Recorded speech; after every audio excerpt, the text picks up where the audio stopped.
अकोल्याजवळील म्हैसपूर शिवारात 15 फुटी महाकाय अजगर आढळल्याने शेतकऱ्यांमध्ये भीतीचे वातावरण निर्माण झाले। सर्पमित्र बाळ काळणे आणि वन विभागाच्या पथकाने अंधारात धाडसी रेस्क्यू करत अजगराला सुरक्षित पकडले।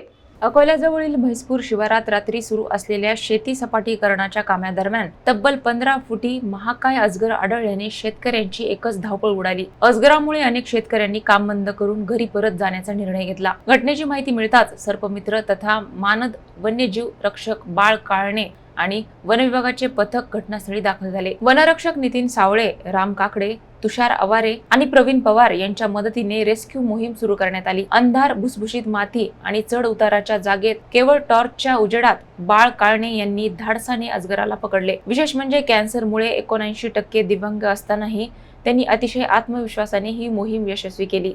गेल्या 30 वर्षापासून वन्यजीव संरक्षणासाठी कार्यरत असलेले बाळ काळणे यांच्या तत्पर सेवेमुळे मानव वन्यजीव संघर्ष टळत असल्याची भावना ग्रामस्थांनी व्यक्त केली।